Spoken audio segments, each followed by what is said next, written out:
Si tenéis una pantalla LCD y no sabéis qué hacer con ella, este es vuestro vídeo.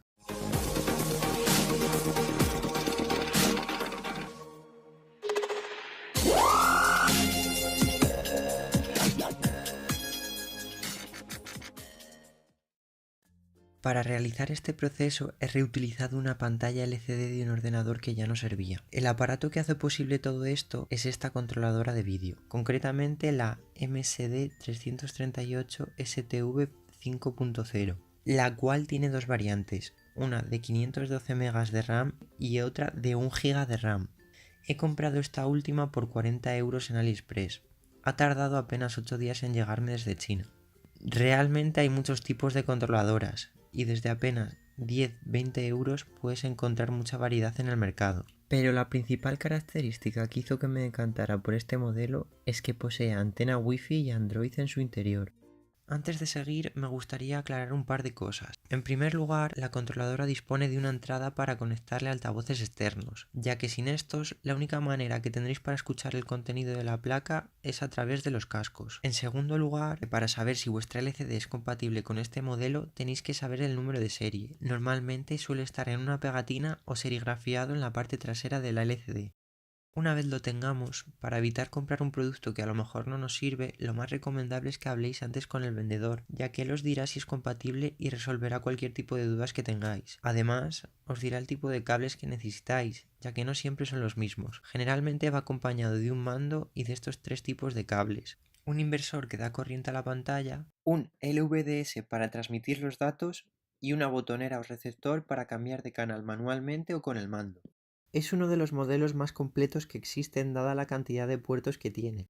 En ella nos encontramos dos puertos USB, una entrada HDMI, una entrada VGA, dos entradas de audio y vídeo, una entrada para la antena de televisión, un jack de 3,5 para los cascos, un cable para conectarlo a la red de casa o al router, es decir, el cable Ethernet, y la posibilidad de meterle una tarjeta SD, ya que esta placa solo tiene 4 GB de memoria interna. Dicho esto, podemos proseguir con la instalación. He de decir que yo al principio no tenía mucha idea de dónde iba cada cosa, así que fue cuestión de ir probando y ver dónde encajaba cada cable. Este proceso se ha de hacer con mucho cuidado, ya que cualquier movimiento brusco o un exceso de fuerza podría acabar rompiendo los cables o la placa. Una vez hecho esto, encendemos la placa para comprobar si funciona todo correctamente.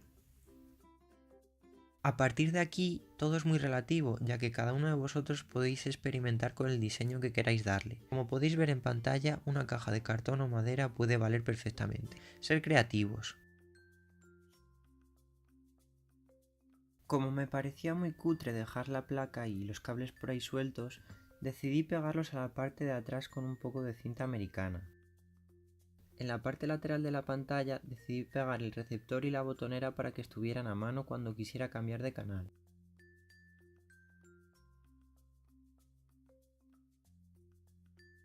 Volví a instalar la pantalla en el chasis antiguo del ordenador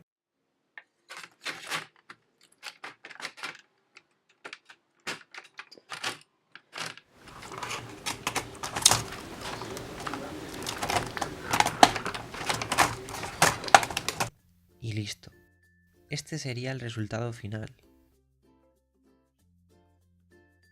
Como podéis ver, el proceso de instalación no requiere de muchos conocimientos técnicos. Ahora simplemente conectamos el cable de televisión, sintonizamos los canales y a disfrutar de cualquier canal que haya disponible.